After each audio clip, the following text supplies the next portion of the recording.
네, 함께 하나님께서 주신 말씀을 읽도록 하겠습니다. 오늘 말씀은 로마서 8장 18절에서 25절까지 말씀입니다. 로마서 8장 18절에서 25절까지 말씀을 저와 여러분이 한 절씩 번갈아가며 읽도록 하겠습니다. 로마서 8장 18절입니다. 현재의 고난은 앞으로 우리에게 나타날 영광과 좋게 비교할 수 없다고 생각합니다. 피조물은 하나님의 아들들이 나타나기를 고대하고 있습니다. 피조물이 허무한데 굴복하게 된 것은 자신의 뜻이 아니라 오직 굴복하게 하시는 분으로 인한 것입니다. 그러나 피조물도 소망 가운데 있으니 이는 피조물 자신도 썩어짐의 종로로 타는 데서 벗어나 하나님의 자녀가 누릴 영광의 자유에 이를 것이기 때문입니다. 우리는 모든 피조물이 지금까지 함께 탄식하며 함께 해산의 고통을 겪고 있다는 것을 알고 있습니다. 그뿐 아니라 또한 성령의 첫 열매를 가진 우리조차도 속으로 탄식하며 양자됨 곧 우리 몸의 구속을 기다리고 있습니다. 이는 우리가 이 소망 가운데 구원을 받았기 때문입니다. 그러나 눈에 보이는 소망은 소망이 아닙니다. 보이는 것을 누가 소망하겠습니까? 만일 우리가 보지 못하는 것을 소망한다면 참고 기다려야 합니다. 아멘. 지난주 예배에 참석하신 분들은 알겠지만 지난주 예배 때 많은 선교사님이 약 60여 명의 선교사님들이 저희 예배에 오셔서 찬양으로 섬겨주셨습니다. 그리고 저희도 선교사님 블레싱할 수 있는 귀한 시간을 가졌는데요. 화요일과 수요일에 한국에 다 들어오신 선교사님들이 모여서 컨퍼런스를 진행을 하셨어요. 근데 그곳에서 제가 이제 스텝으로 참석하고 있었는데 정말로 만나는 모든 선교사님들이 저에게 거의 눈물을 이렇게 글썽글썽 하시면서 너무 은혜가 되는 시간이었다. SNS에게 너무 고맙다라고 감사의 인사를 전하시더라고요. 제가 여러 리더십들에게 문자 메시지를 보내기도 했는데 어떤 선교사님 이런 문자 메시지를 저에게 보내주셨어요. 선교지에서 환영받지 못하고 늘 추방과 감시와 배신들 속에서 살던 저희들이 너무나 아름다운 청년들의 환영과 축복을 받고 성령 충만한 기도에 흠뻑 젖으며 이 세상에서 가장 행복한 선교사로 살아갈 수 있도록 부르신 주님께 말로 다할 수 없는 감사를 올려드립니다. 문자 메시지만 봐도 막 감동이 막 넘쳐나죠. 또 어떤 만난 선교사님은 이런 간증을 하시더라고요. 선교지에서 큰 사기를 당해서 상처를 너무나 깊게 입고 이제는 선교 그만해야겠다 포기하는 마음으로 마지막으로 특순해야 된다고 해서 끌려서 이 자리에 올라왔는데 청년들의 응원의 메시지를 보고 SNS 예배에서 다시 일어날 새 힘과 하나님의 부르심을 경험해서 선교지로 용기 내서 돌아가겠다라는 간증을 하시더라고요. 그 밖에도 정말 많은 간증과 감사를 나눠주고 계십니다. 지금도 교회를 지나다니다가 만나는 선교사님들이 제가 너무 유명 인사가 돼버렸어요. 저를 볼 때마다 너무나 감사하다, 너무나 고맙다, SNS 최고라고 이렇게 인사하시고요. 그 동시에 SNS와 여호수아가 동시에 똑같은 이벤트를 했는데 선교사님들끼리 싸움이 나셨어요. 어디가 더 감동이 있었다, 어디가 더 좋았다. 네, 그냥 비공식적으로 SNS가 더 은혜 있었다라는 걸로 결론 내고, 저 혼자 그렇게 냈습니다. 어쨌든 중요한 것은요, 선교사님도 감동을 받았지만 저희도 더 큰 도전과 감동을 받지 않았나 싶습니다. 선교사님을 위로하고 응원하는 것만으로도 큰 감동과 그 울림이 우리 안에 있었잖아요. 한 번의 감동이 아니라 그 위로와 감동이 선교사님의 삶 가운데 그리고 우리의 삶 가운데 계속될 수 있도록 기도해 줄 수 있다라면 우리의 매일매일의 삶이 그때 우리가 느꼈던 그 감동을 누리는 삶이 되지 않을까 싶습니다. 이제 선교사님들은 한국에서의 일정을 마치고 돌아가십니다. 그리고 선교지에 돌아가면 한국에서는 편안했고 평안했지만 선교지의 삶은 영적 전쟁터입니다. 그곳에서는 그리스도님을 당당하게 이야기할 수 없고 한국에서 상상할 수 없는 훨씬 더 많은 어려움과 고난, 핍박이 있을 겁니다. 그런데 놀라운 사실은 그럼에도 불구하고 선교사님들은 그 길을 선택하시고 그곳으로 돌아간다라는 것이죠. 왜일까요? 그것이 바로 하나님의 부르심이고 하나님의 초청이기 때문에 그렇습니다. 그런데 이런 부르심을 따라가는 것, 선교사님들만 따라가야 하는 것일까? 그렇지 않죠. 그것은 선교사님들에게만 주어진 선택의 길이 아니라 우리 모두가 하나님의 사람이라면 걸어가야 하는 길입니다. 하나님의 사람들은 세상이 이야기하는 성공의 길, 편안한 길, 이 길로 걸어가면 좋다라고 말하는 그런 길을 선택하는 사람이 아닙니다. 그건 육신의 소리를 따르는 세상, 세상 사람들이 선택하는 길일 뿐이죠. 말씀은요, 이런 세상이 이야기하는 길에 대해서 어떻게 평가하는가, 우리가 잘 알고 있는 전도서 1장 2절 말씀을 이렇게 이야기합니다. 이 길은 허무하다, 허무하다, 정말 허무하다, 모든 것이 허무하다. 이 세상의 길에 대해서 말씀이 진단하는 키워드는 허무입니다. 오늘 잘 가고 있는 것처럼 생각하고 승승장구하고 있는 것처럼 느낄지 모르지만 결국 그 결과는 허무함이다라는 것이죠. 사랑하는 여러분, 정신을 차려야 돼요. 우리는 세상이 이야기하는, 세상이 가라고 하는 그 허무한 길을 따라가는 사람들이 아닙니다. 정신 차리고 진리의 말씀이 이야기하는 그 영광의 길을 걸어가는 사람이 되어야 하는 것이죠. 여러분 스스로에게 물어보세요. 여러분은 그 허무한 길을 걸어가고 있습니까? 아니면 말씀이 인도하는 그 영광의 길을 걸어가고 있습니까? 우리가 그 길을 걸어갈 때, 그 영광의 길을 걸어갈 때 우리는 분명히 세상 사람들과 구별되는 사람이 될 것입니다. 굳이 우리가 그리스도인이라고 말하지 않아도 세상의 허무함의 여정과 구별되는 방향으로 하나님께서 우리를 인도하실 것이기 때문에 세상과는 전혀 다른 모습으로 살아가게 되는 것이죠. 그 영광의 길을 걷는 구별된 그리스도인의 모습은 어떤 모습인가? 오늘 말씀 가운데 세 가지 모습이 언급됩니다. 하나씩 나눠보려고 하는데요. 첫 번째, 구별된 그리스도인의 모습 첫 번째는 고난 앞에 당당하다라는 거예요. 18절 말씀 함께 읽어보겠습니다. 시작. 현재의 고난은 앞으로 우리에게 나타날 영광과 좋게 비교할 수 없다고 생각합니다. 아멘. 말씀은 마음 어렵게도 그 길의 시작부터 고난을 언급합니다. 그 길에는 고난이 있을 것이다 라는 것이죠. 우리는 그 길 따라가면 만사 형통할 거라고 생각하고, 성공할 거라고 생각하고, 잘 나갈 거라고 생각하고, 실패란 내 인생에 없다라고 생각하지만 그건 복음에 대한 잘못된 포장입니다. 복음의 특징은요, 오히려 우리를 고난 가운데로 걷게 한다라는 것이죠. 말씀을 따라가면, 복음을 따라 살아가다 보면 우리는 고난을 만날 수밖에 없다. 그게 복음의 특징인 것입니다. 우리가 자주 부르는 찬양, 복음 들고 산을 넘는 자들의 발길, 이 찬양 가운데 숨겨져 있는 비밀이 있어요. 이게 이사야 말씀을 배경으로 만들어진 찬양인데, 복음 들고 어디를 간다고 이야기합니까? 복음 들고 평지를 간다, 복음 들고 물가를 간다, 이렇게 이야기하잖아요. 복음을 든 사람은 산을 넘어간다라고 이야기합니다. 즉 복음 들고 고난의 길을 걸어간다라는 거예요. 이게 이 찬양 가운데 숨겨져 있는 비밀입니다. 우리는 복음 들고 산을 넘는 자들의 발길 즐겁게 찬양하는데, 이 찬양의 고백은 복음을 들었으면 너희는 고난을 향해 가게 될 것이다 라고 이야기하는 것이죠. 그런데 그 다음 가사가 반전을 주는 거예요. 뭐예요? 그의 발길은 아름답고도 아름답도다. 평화전하며 복된 소식을 외치는데 주님께서 다스릴 것이다 라고 이야기합니다. 고난을 향한 발걸음이지만 그 발걸음에는 두려움이 아니라 아름다움과 당당함, 그리고 설렘과 기쁨이 있다라는 것입니다. 왜? 세상이 말하는 그 길 끝에는 허무함이 있지만 말씀이 이야기하는 복음을 들고 가는 사람들의 여정 끝에는 우리가 만나게 될 영광이 있기 때문이다 라고 말씀은 설명하고 있습니다. 그리고 오늘 말씀에서도 이야기하죠. 고난은, 오늘 우리가 경험하는 고난은 만나게 될 영광과 비교할 수 없다라는 것입니다. 우리가 복음의 그 영광을 안다라면 오늘의 고난의 시간이 우리를 절망하게 만들 수 없다라는 거예요. 제가 서두에 이야기했듯이 이 땅에서의 여정의 결론은 언제나 허무함입니다.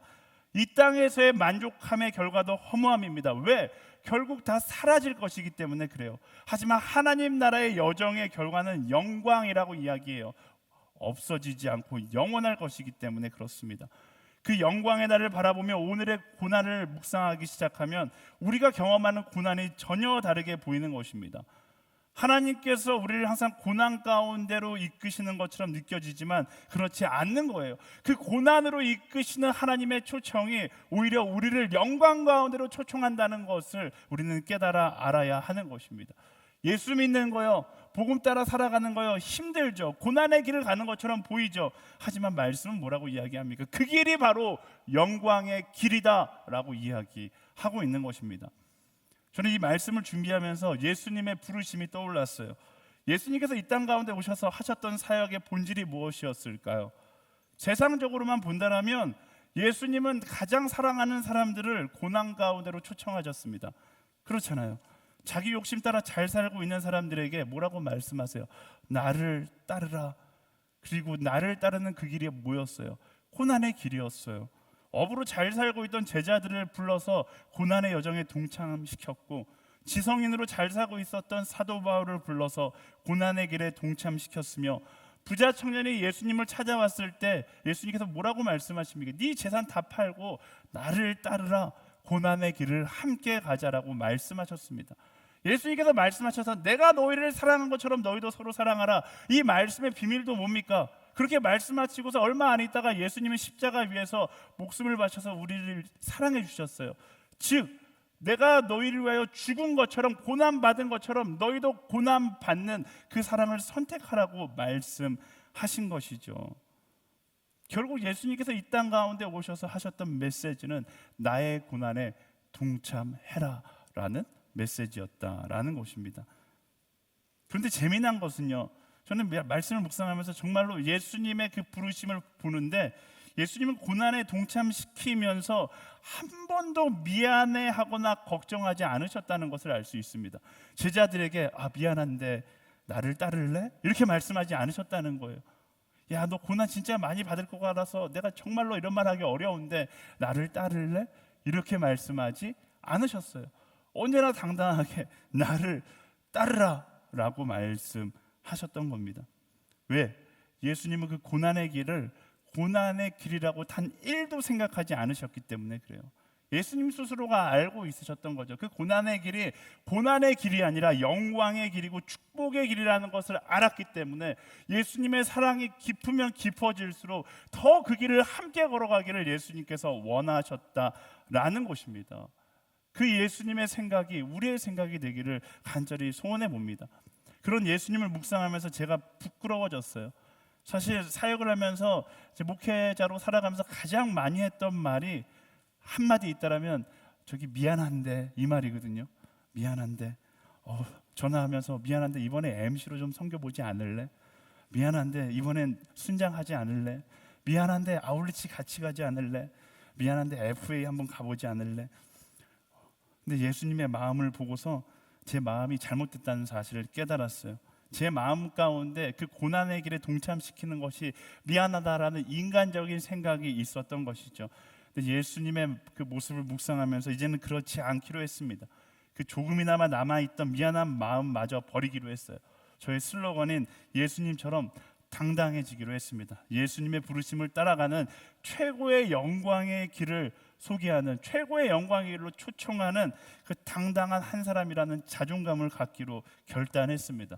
어제 설교를 준비하면서 이렇게 살아가야겠다라고 저 혼자 결단한 것이 아니라 교역자들에게 문자 메시지를 보냈어요.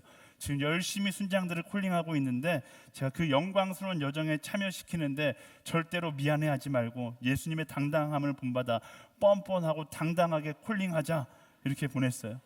그래서 한우선 목사님께서 이렇게 답을 주셨어요. 원래 안 미안했지만 더 안 미안해하겠습니다. 이렇게 답을 주셨어요. 역시 훌륭한 교역자이십니다. 제가 SNS 9기의 종강을 맞이하면서 여러분들에게 한 가지 약속하겠습니다. 10기의 SNS는 예수님께서 부르시는 최고의 영광의 길을 걸어가는 SNS가 되도록 노력하겠습니다. 편한 공동체가 되기 위해서 노력하기보다 그 영광의 길을 향하여 다른 박질하는 공동체가 되기 위해서 함께 나아가는 SNS가 되는 것, 그것이 우리의 자랑이자 기쁨이 되기를 축복합니다. 물론 우리는 연약한 인간이기에 고난이 고난으로 느껴질 때가 있을 겁니다. 근데 그때 무엇을 해야 될까요? 이 고난이 너무나 힘들다고 느껴질 때 겁먹고 도망치거나 포기하는 것이 답일까요? 저도 그렇게 생각한 적이 많이 있었습니다. 근데 예수님의 답도 달라요.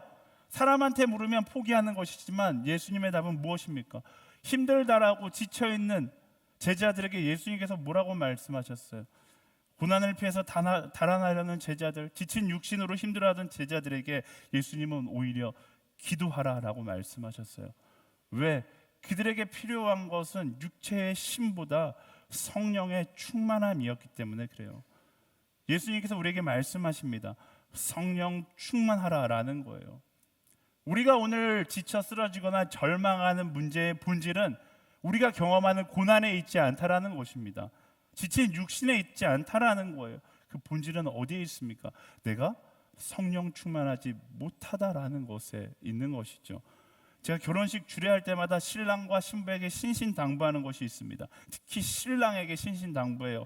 신부가 아름다워 보이지 않는 순간, 문제는 풀 메이크업을 하지 않은 신부에게 있는 것이 아니라 당신의 성령 충만하지 못함에 있습니다. 회개할 건 당신이고, 신랑이 회개하고 성령 충만해지면 신부가 아름다워 보이게 될 것입니다. 이렇게 권면하거든요. 이 자리에도 수많은 커플들이 있어요. 수련회 가운데, 아울리치 가운데 만난 커플들이 있습니다.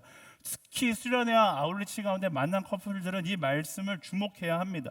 관계에 문제가 생겨서 상대에게 뭔가 부족한 모습이 보이기 시작하면 상대에게 문제가 있는 것이 아닙니다. 왜? 두 사람이 만났을 때는 성령 충만한 상황 가운데 만났고, 내 안에 성령 충만함이 사라지고 나면 그때 비로소 상대의 연약함이 보이기 시작하는 거예요. 문제는 어디 있어요? 상대에게 있는 것이 아니라 내게 있는 거예요. 필요한 건 성령 충만함인 것이죠. 갑자기 내 남자가 오징어처럼 보이기 시작하면 내 남자의 잘생겨짐을 위해서 기도할 것이 아니라 내 성령 충만함을 위해서 기도하는 것이 그리스도인의 반응이다라는 거예요. 마찬가지예요. 내 인생 가운데 고난이 어느 순간 영광으로 느껴지지 않고 고난으로 느껴진다라면 무엇이 문제입니까? 상황이 너무 어려운 것이 문제가 아니라 내 안에 성령 충만함이 사라지고 있다는 증거입니다. 어떻게 해야 돼요? 도망치는 것, 포기하는 것, 그것이 답이 아닙니다. 고난이 고난으로 느껴지는 그 자리에서 성령 충만함을 강구할 수 있어야 하는 것입니다. 그리고 내 안에 성령 충만함을 얻고 그 영광의 길을 향하여 힘을 내어 다시 달려나갈 수 있는 그런 우리가 되어야 하는 것이죠. 제가 항상 말씀드리잖아요. 힘들어서 멈출 수 있어요. 하지만 돌아서는 안 됩니다. 그 자리에서 성령의 충만함을 구하고 가던 그 방향을 향하여 나아갈 수 있어야 하는 것입니다. 이제 본격적으로 리더십들을 콜링하기 시작하는데, 콜링하면 항상 하는 얘기, 매년 똑같은 이야기 하잖아요. 아, 목사님 기도해 볼게요. 네, 기도하세요. 하지만 무엇을 위해 기도해야 합니까? 어떻게 하면 목사님과 전도사님의 마음에 상처를 주지 않고 거절할 수 있을까를 구하는 그런 기도가 아니라요. 무슨 기도를 해야 되는 거예요? 성령 충만함을 위해서 기도해야 하는 것입니다. 이제 거절할 때 목사님 그냥 기도해 볼게요 이렇게 말씀하지 마시고요. 성령 충만함을 위해 기도하겠습니다 이렇게 말씀하시고, 다른 것이 아니라 성령 충만함을 위해 기도할 수 있는 우리 SNS의 모든 한 사람 한 사람 되기를 간절히 축원합니다. 우리 옆 사람에게 선포하겠습니다. 성령 충만할지어다. 이렇게 선포할까요? 아멘. 성령에 충만한 사람들, 그래서 고난을 향하여 달려들면서도 즐거워하고 행복해할 수 있는 그런 한 사람 한 사람 되기를 소망합니다. 이처럼 구별된 그리스도인의 모습, 첫 번째는 고난 앞에 당당하다라는 거예요. 그 당당함이 우리의 자랑이 되기를 축복합니다. 두 번째는 회복시키는 주체가 된다라는 것이죠. 19절에서 22절까지의 말씀 함께 읽어보겠습니다. 시작. 피조물은 하나님의 아들들이 나타나기를 고대하고 있습니다. 피조물이 허무한데 굴복하게 된 것은 자신의 뜻이 아니라 오직 굴복하게 하시는 분으로 인한 것입니다. 그러나 피조물도 소망 가운데 있으니 이는 피조물 자신도 썩어짐의 종노릇 하는 데서 벗어나 하나님의 자녀가 누릴 영광의 자유에 이를 것이기 때문입니다. 우리는 모든 피조물이 지금까지 함께 탄식하며 함께 해산의 고통을 겪고 있다는 것을 알고 있습니다. 아멘. 말씀이 이야기해요. 피조물이 허무함에 굴복한 채 무엇을 기다리고 있다? 하나님의 아들들이 나타나기를 고대하고 있다라는 것입니다. 사람이 하나님 앞에 범죄하여 죄의 노예가 된 순간 그 사람의 다스림을 받아야 했던 피조 세계도 영광을 잃어버리고 불완전한 피조 세계가 된 거예요. 그래서 말씀이 뭐라고 이야기합니까? 우리만 죄의 종노릇 하는 것이 아니라 피조물 자신도 썩어짐과 죄의 종노릇을 하고 있다라고 말하는 것이죠. 그런 그들이 기다리는 하나님의 세계가 기다리고 있는 것은 무엇인가? 하나님의 아들들이 나타나서 그 피조물들을, 피조 세계를 회복하기를 기다리고 있다라는 거예요. 하나님의 사람들이 삐뚤어진 세상 속에서 하나님의 나라를 회복하기를 기다리고 있다라는 것입니다. 하나님의 나라를 회복하는 사람들, 그게 누구입니까? 바로 하나님의 사람들, 우리인 것이죠. 이런 정상적이지 않은 세상 속에서 하나님의 사람으로 살아가는 우리에게 주어질 구별된 모습은 무엇인가? 우리는 어떤 삶을 살아가야 하는가? 하나님의 뜻이 하늘에서 이루어지는 것 같이 이 땅에서도 이루어지기를 소망하며 기다리고 하나님의 나라를 회복시키는 주체가 되어 살아가야 한다라는 것을 말씀 가운데서 이야기하고 있는 것입니다. 사랑하는 여러분, 허무한 세상이 흘러가는 대로 우리의 인생을 맡기는 것이 아닙니다. 피조 세계의 허무함을 끊어내고 하나님의 계획하심을 따라 돌아가는 세상이 누구로부터, 바로 나로부터 시작될 수 있도록 회복의 주체가 되는 것, 그게 바로 구별된 그리스도인의 모습인 것입니다. 스스로 돌아보세요. 나는 하나님 나라를 회복하는 편에 서 있는가, 아니면 변질시키는 편에 서 있는가? 매일마다 스스로에게 물어봐야죠. 나는 회복의 편에 서 있는가, 아니면 변질의 편에 서 있는가? 회복의 편에 서서 거룩한 영향력을 세상 가운데 흘려보낼 수 있는 그런 한 사람 한 사람이 되어야 하는 것입니다. 세상을 다스려야 하는 사람들이 타락하니까 피조물도 타락한 거예요. 그러면 어떻게 해야 합니까? 세상을 다스리는 사람들이 하나님의 사람들이 되어서 진리를 따라 살아가면 세상도 진리를 향해 회복되어 가는 것입니다. 그 회복의 주체가 바로 부름을 받은 우리들이다라는 거예요. 그래서 저는 여러분들이 사회적으로도 높은 자리에 올라갈 수 있게 되기를 축복합니다. 세상의 성공의 가치를 얻기 위해서 그 자리에 올라가자는 것이 아니에요. 방향을 잃어버린 피조 세계의 질서를 회복시키기 위해서 그 자리에 올라가자라는 것이죠. 최선을 다하여 좋은 리더가 되십시오. 그리고 그 리더가 되어서 하나님의 세계를 회복시키는 회복의 주체가 되어야 하는 것입니다. 그 회복의 주체가 되기 위해서 우리에게 필요한 것은 매일의 겸손인 거예요. 제가 목회를 하면서 함께 사역하는 사람들이 저를 정말로 힘들게 하는 순간들이 있습니다. 그러면 원망이 절로 나와요. 그래서 저도 모르게 기도해요. 하나님, 그 사람 좀 혼내주세요. 네, 죄송해요. 이럴 때 회개하면서 이야기할게요. 그런데 하나님께서 그럴 때마다 저에게 하시는 말씀이 있어요. 하나님께서 그럴 때마다 저를 위로하지 않으십니다. 오히려 저에게 이렇게 말씀하시는 것 같아요. 그 사람의 모습이 바로 너의 모습이야. 다 너한테 배운 거야. 너가 변해야 그 사람도 변하는 것이다. 그게 하나님의 법칙입니다. 변화시키려면 내가 먼저 변화되어야 하는 거예요. 내가 변화됨으로 회복시키는 사람이 되어야 하는 것입니다. 겸손한 회복의 주체가 되어서 하나님의 영향력을 내가 속한 공동체에 흘려보낼 수 있는 한 사람, 그게 바로 그리스도인이 되어야 하는 것이죠. 여러분 인생 가운데 힘들게 하는 사람들 만날 수 있습니다. 만나겠죠. 이제 9기 동안 나를 힘들게 했던 사람들과 빠빠이해서 10기는 좋은 사람 만날 거라고 생각하지만 10기 또한 그런 사람들이 주변에 있을 수 있어요. 근데 그때 필요한 것은 원망이 아니라 뭐라고요? 내가 먼저 변화되는 거예요. 사랑하는 여러분, 세상에 너무 상처받지 마십시오. 말씀이 이미 이야기해 주잖아요. 세상은 삐뚤어져 있어요. 그래서 우리는 세상을 어떻게 봐야 합니까? 세상이 나에게 상처 줄 거라고 당연히 예측하고 우리는 그 상처를 가지고 뭐하는 사람들이에요? 우리는 회복시키는 사람들인 거예요. 하나님께서 여러분 한 사람 한 사람을 의사로 불렀어요. 의사는 누구를 만나게 되어 있는 거예요? 상처 입은 사람을 만나게 되어 있는 거예요. 각오하세요. 그리고 그 각오를 가지고 그들 앞에 서서 뭐하는 것입니까? 하나님의 영향력을 흘려보낼 수 있는, 그 회복의 시발점이 될 수 있는 한 사람이 되어야 하는 것입니다. 항상 이야기하듯이 세상에 나쁜 사람은 없어요. 나의 사랑으로 회복될 사람만 있는 것입니다. 하나님의 편에 서서 세상을 회복시키고 세상을 하나님의 나라로 회복시키는 한 사람, 그런 구별된 그리스도인들이 되기를 예수님의 이름으로 축원합니다. 우리 옆 사람에게 선포하겠습니다. 회복의 주체로 살아갈지어다. 아멘. 세 번째, 구별된 그리스도인의 모습은 끝까지 참고 멈추지 않는다라는 겁니다. 끝까지 참고 기다리며 멈추지 않는다라는 거예요. 23절에서 25절까지 말씀 함께 읽어보겠습니다. 시작. 그뿐 아니라 또한 성령의 첫 열매를 가진 우리조차도 속으로 탄식하며 양자됨 곧 우리 몸의 구속을 기다리고 있습니다. 이는 우리가 이 소망 가운데 구원을 받았기 때문입니다. 그러나 눈에 보이는 소망은 소망이 아닙니다. 보이는 것을 누가 소망하겠습니까? 만일 우리가 보지 못하는 것을 소망한다면 참고 기다려야 합니다. 아멘. 말씀은요, 소망을 향해 끝까지 참고 기다리라고 이야기합니다.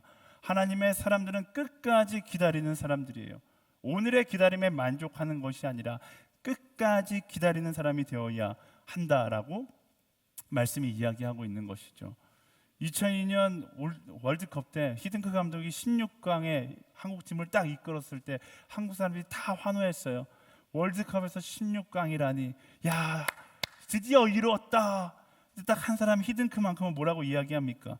이 정도에 만족하는 것이 아니라 나는 여전히 배고프다라는 명언을 남기는 것이죠. 우리도 마찬가지예요.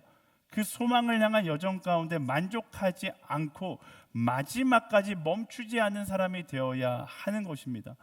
이 정도 헌신하면 됐다? 야, 지난 1년 내가 진짜 치열하게 열심히 했다. 이건 우리를 넘어뜨리는 교만의 말들이에요. 소망의 마지막 때까지 어제보다 오늘 더 탄식함으로 기다릴 수 있는 우리가 되어야 한다라고 말씀을 권면하고 있습니다. 우리는 영원한 소망을 만나는 그 순간까지 멈출 수 없는 사람들이에요. 그래서 어제보다도 오늘 더 사랑하고 오늘 더 말씀을 따라 살아가며 오늘 더 섬기고 오늘 더 소망의 내일을 더 열정적으로 바라보며 나아갈 수 있는 사람이 되어야 하는 것입니다. 사랑하는 여러분, 세상은 날마다 어떻게 하면 더 편할까를 고민하지만 우리는 다른 거예요. 어떻게 하면 소망의 내일 앞에 당당할 수 있을까를 고민하며 살아가는 사람들이 되어야 하는 것입니다. 어떻게 하면 예수님의 부르심을 따라 사랑하며 살아갈 수 있을까를 고민하는 사람들이 되어야 하는 거예요. 이 정도 헌신하면 됐지, 나 정도 했으면 됐어, 그렇게 만족하지 마십시오. 제가 언젠가 나누었는데 아마존에서 제가 아울리치를 갔을 때 비행 선교사 안드레를 만났어요. 아마존 한복판에서 선교를 한 지 14년, 15년이 되어서 정말로 힘들게 정글에서 선교하는데 그가 하는 고백이 무엇이냐면, 내가 정글에서 사역하는 이 시간이 너무나 행복하고 너무나 평안해서 나는 하나님의 더 격한 부르심을 향해 따라가기를 소망한다. 그리고 더 자기가 필요한 자리가 어딘지 전 세계를 돌아다니며 찾다가 아프가니스탄을 결정하고 아프가니스탄으로 날아가는 그 모습을 보았던 적이 있습니다. 그렇게 오늘에 만족하지 못하고 하나님의 더 깊은 부르심에 순종하며 나아가는 그 모습이 신기하기도 하고 부럽기도 하고 정신당한 것처럼 보이기도 했어요. 그런데 그런 그들을 신기하게 여기는 것이 아니라 우리도 그런 무리에 동참할 수 있는 한 사람 한 사람이 되어야 한다라는 것입니다. 우리 SNS가 그런 공동체가 될 수 있어야 한다라는 거예요. 우리는 빛과 소금의 정체성이잖아요. 빛과 소금은 자기들끼리 뭉쳐 있으면 아무런 의미가 없어요. 어떻게 해야 돼요? 빛이 필요한 어둠을 향해 나아가야 하는 것이고, 소금이 필요한 썩은 그 자리를 향해 나아갈 수 있는 사람들이 되어야 하는 것입니다. 사랑하는 여러분, 내 계산으로 하나님의 부르심을 제한하지 마십시오. 오늘의 말씀을 따라 살아가는 우리의 삶, 그냥 오늘의 삶에 만족해서는 안 된다라는 거예요. 나는 여전히 하나님의 부르심에 배고프고 여전히 목마르다 고백하며 멈추지 않는 순종의 사람들이 되어야 한다라는 것입니다. 여러분, 어떤 인생의 여정을 살아가고 있습니까? 높은 곳 더 높은 곳을 향해 가고 있습니까? 편한 곳 더 편한 곳을 향해 가고 있습니까? 지난 한 턴 정말로 수고 많이 했습니다. 오늘부로 텀이 끝나게 되는데 텀이 끝나면 공동체를 이동하겠다라고 이야기하시는 분들이 있어요. 저는 웰컴, 환영합니다.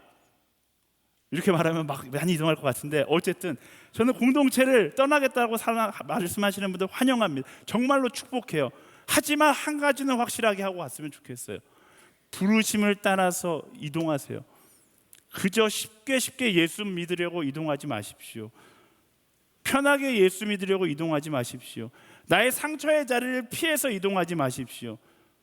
하나님의 부르심 가운데 더 힘들고 나의 손길이 필요한 곳으로 결단하고 나아갈 수 있어야 하는 것입니다.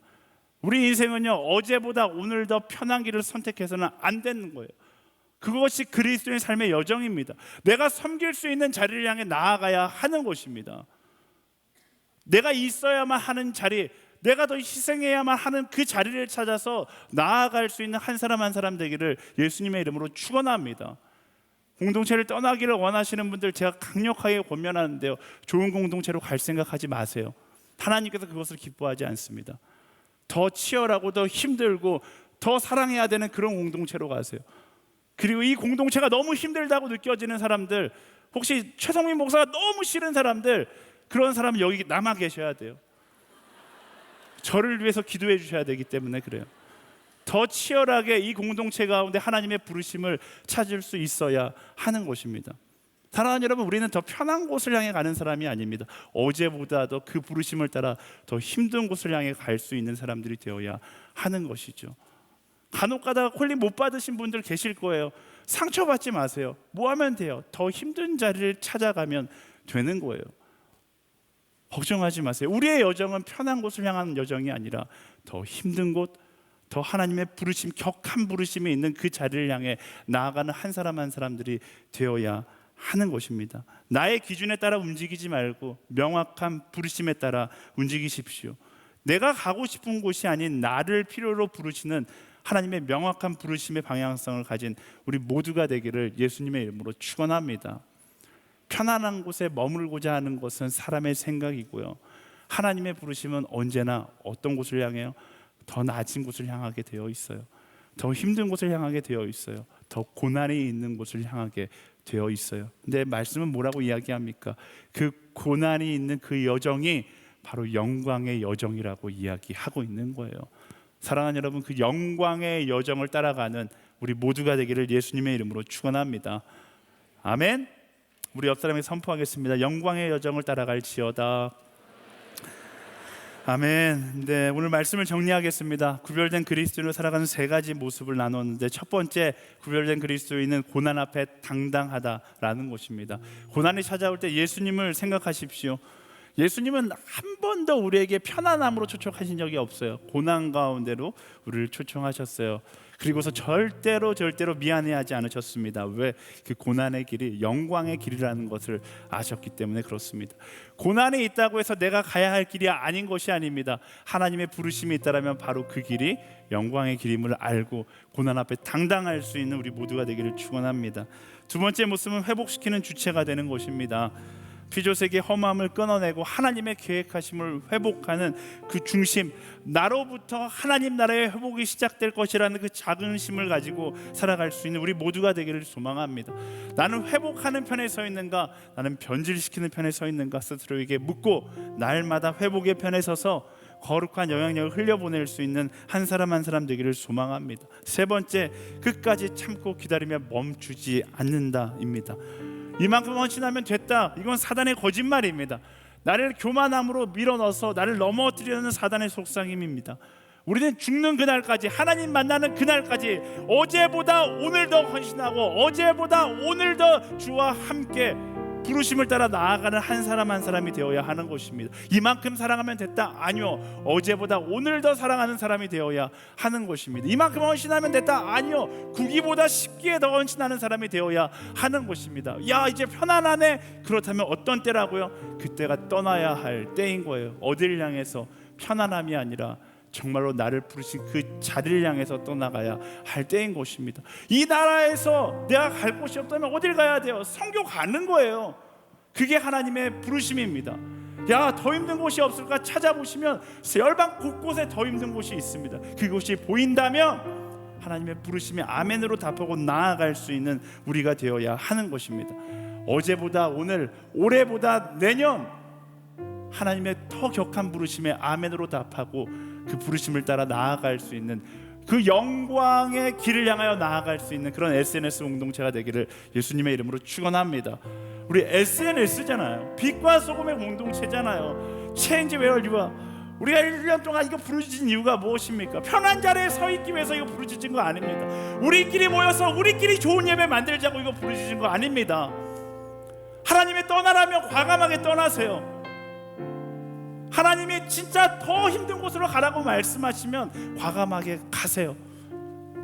그 부르심을 따라 나아가는 영광의 한 걸음 한 걸음을 걸어갈 수 있는 그런 SNS가 되기를 소망합니다. 소금과 빛, 하나님 우리를 소금과 빛이라고 말씀하세요. 그 소금과 빛의 정체성을 가지고 날마다 낮은 곳을 향하여 사랑을 안고 나아가는 하나님의 사람들 되기를 예수님의 이름으로 축원합니다. 우리를 오늘도 부르시는 그 하나님께 우리 감사와 영광을 받으릴까요?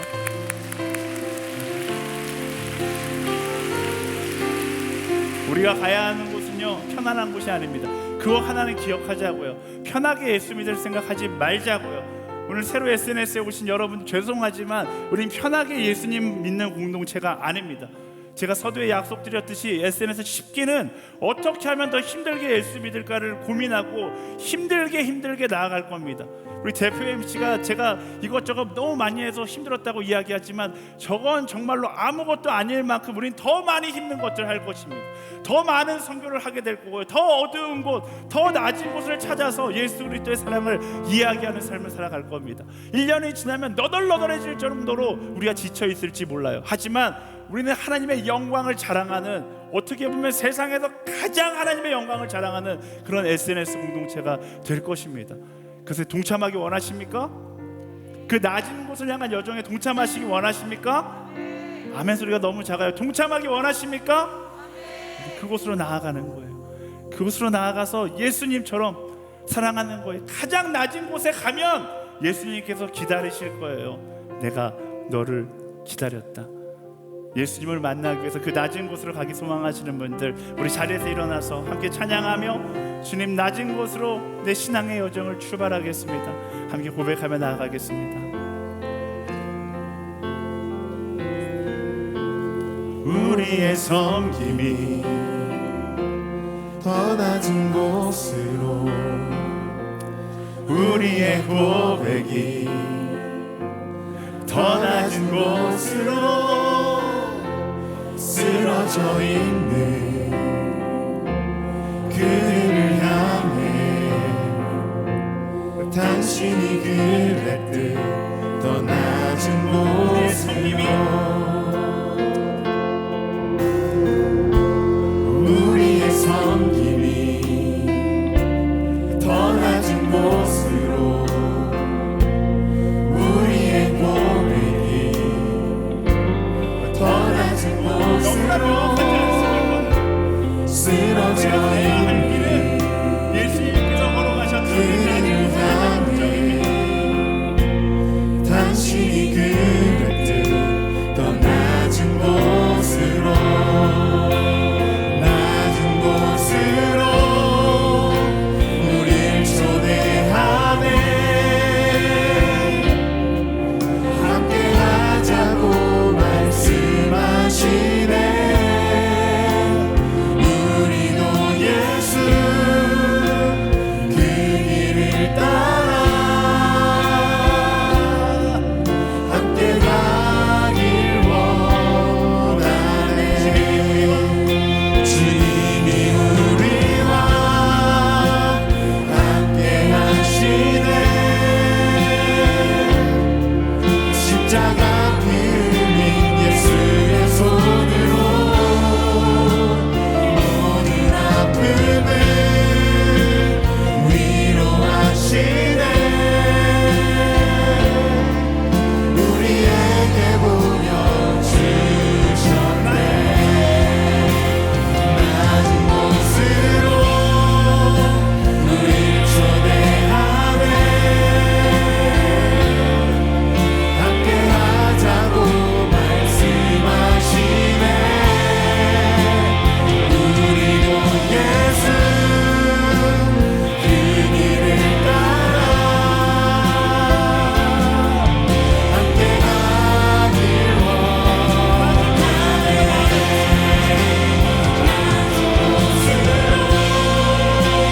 우릴 초대하네. 함께 하자고 말씀하시네.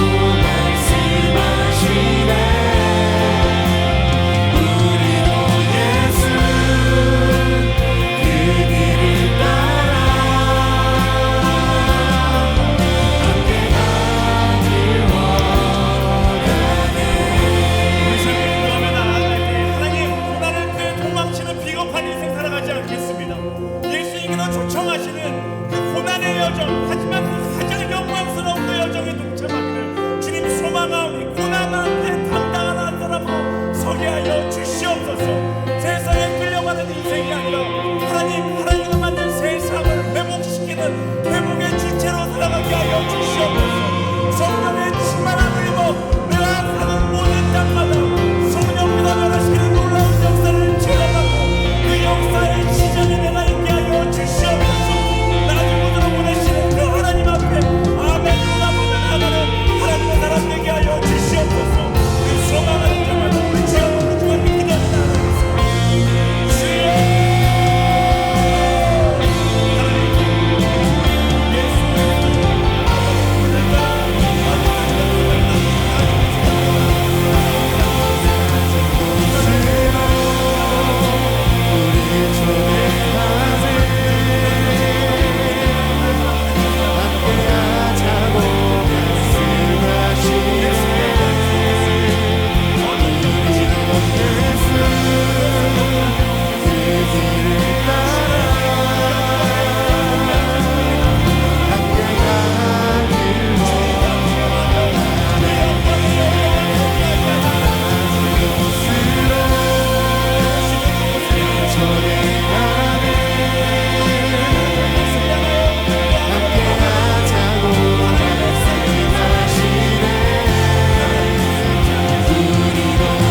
나는 내가 필요한 부르신 그 자리에 설 수 있는 내가 되게 하여 주시옵소서. 아버지, 내가 좋아하는 자리에 서 있는 사람이 아니라 나를 부르신 그 자리에 서고 내가 필요한 그 자리에 서서 주께 쓰임받는 것을 기뻐하는 사람으로 서게 하여 주시옵소서. 부르신 곳에 나아가 아버지 정말로 죽어가는 한 영혼들을 향한 하나님의 계획하심을, 아버지 그 계획하심을 따라가는 사람으로 서게 하여 주시옵소서. 주님, 낮은 곳에서 나의 인생을 사용하여 주시옵소서. 우리 주 아버지와 다시 한번 기도하겠습니다. 주여, 하나님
감사합니다. 또 우리를 그 영광의 여정 가운데 살아가게 하심을 감사합니다. 영광의 여정을 살아가며 때로는 고난이 찾아온다 할지라도 그 영광의 길 가운데 초청하시는 예수님의 부르심을 따라 두려워하는 것이 아니라 당당하게 걸어갈 수 있는 우리 모두가 되게 하여 주시옵소서. 언제나 하나님의 편에 서서 하나님 나라의 회복을 위하여 거룩한 영향력을 흘려보내는 사람으로 살아갈 수 있도록 인도하여 주시옵소서. 매일매일에 만족하는 것이 아니라 내게 주시는 사랑의 기회를 붙잡고 어제보다 오늘 더 그 부르심에 격하게 반응하며 나아가는 우리 모두가 되게 하여 주시옵소서. 고난 앞에 당당하며 하나님 나라의 회복의 주체가 되어 마지막까지 멈추지 않고 더 열심으로 뛰어가는 하나님의 사람들로 서게 하여 주시옵소서. 그렇게 우리를 부르실 하나님께 모든 것을 맡겨드리며 살아 역사하시는 예수 그리스도의 이름으로 간절히 기도드립니다. 아멘. 우리를 세우신 하나님께 감사하여 고백 드리겠습니다. 주님 감사합니다.